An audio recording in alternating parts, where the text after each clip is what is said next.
Ziglar.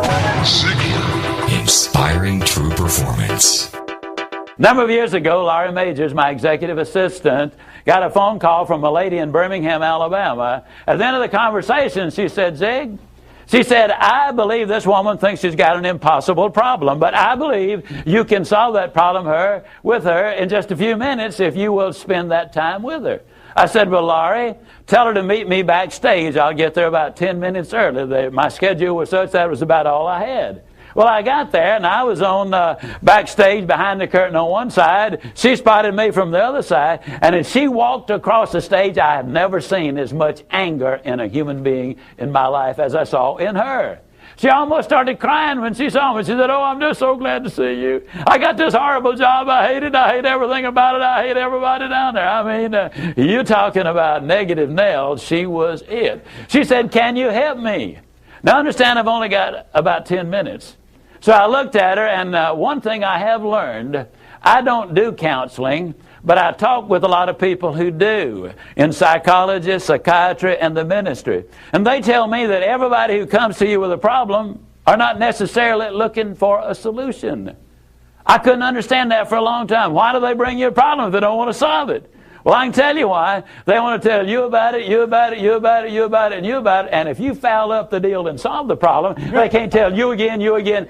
They want the attention that goes with the problem, and every company just about it has that kind of an individual. They want the attention that goes with griping and complaining.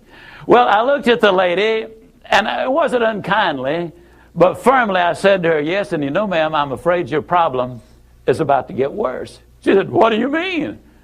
I said, I believe they're going to fire you. She was stunned. I couldn't have stunned her more if I'd hit her in the face with a bucket of ice water. She said, fire me? Why on earth would they fire me? The inflection in her voice clearly said, they're the bad guys, I'm the good guy. Why don't they fire them and keep me? Have you ever noticed that people who are the problem never recognize that they are? They're in complete denial. They think denial is just a river in Egypt. Why would they fire me? I said, ma'am, I don't believe there's a company in America big enough to contain this much poison in one small spot. Have you ever noticed that when somebody is about to lose something they've been complaining about, whether it's a car, a home, a mate, a job, or whatever, when all of a sudden it appears they're going to lose them, it takes on brand new value. She looked at me and said, well, what can I do?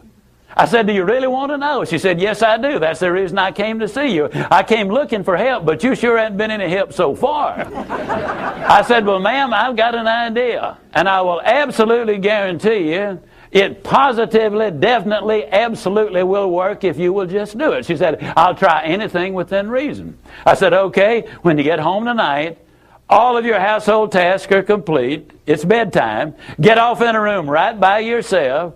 Get a sheet of paper out, and at the top of it, write, I like my job because. She interrupted me. She said, that'll be easy. I don't like nothing about that job. Don't like nothing about those people down there. And I said, well, just as a matter of curiosity, do you work there for benevolent reasons, or do they pay you for working there?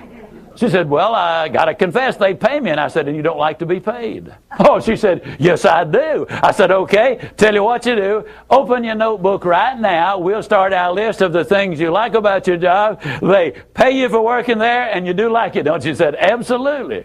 But she just stood there. I said, no, open your notebook now, and we'll get busy on the list. She just stood there.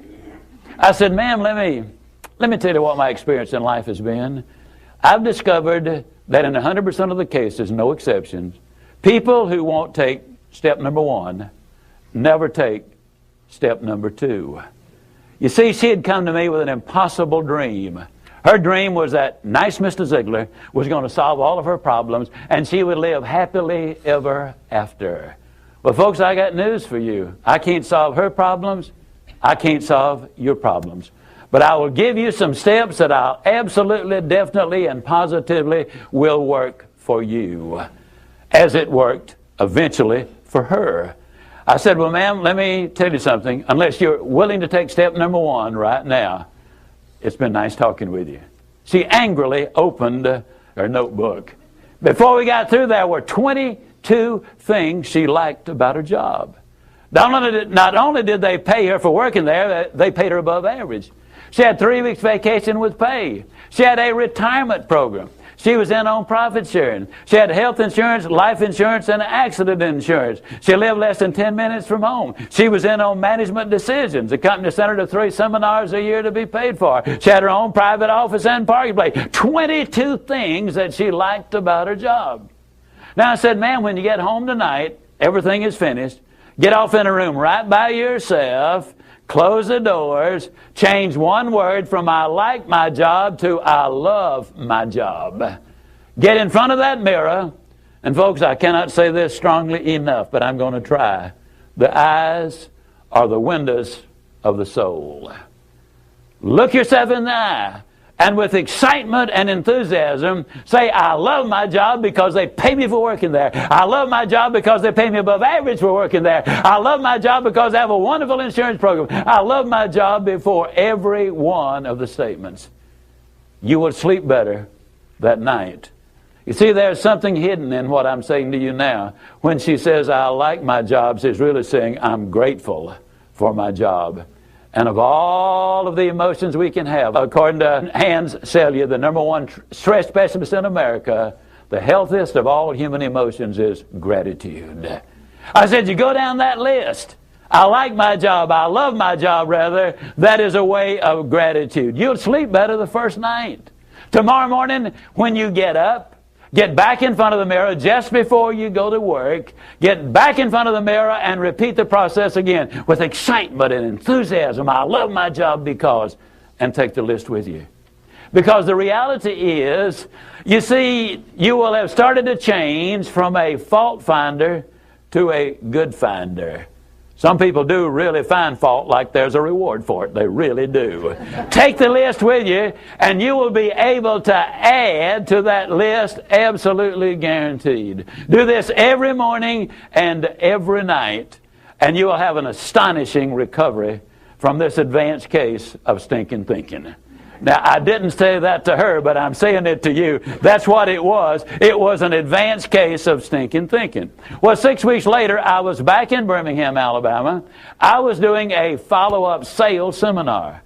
Now, the lady was not in sales, but she had been listening to my tapes. She had been listening to Automobile University, and she had discovered that everybody sells. Everybody who will ever hear this is in selling. Whether you're a school teacher, a civil service worker, a military personnel, an executive secretary, it doesn't make any difference. What you do, you sell every day of your life. There she was at the sales seminar, seated on the front row, grinning so wide she could have eaten a banana sideways. I'm telling you, you're talking about somebody that was excited. She was turned on. I said, well, how you doing? She grinned even more broadly and said, Mr. Ziglar, I'm doing wonderfully well, and thank you for asking. She said, you cannot believe how much those people down there have changed.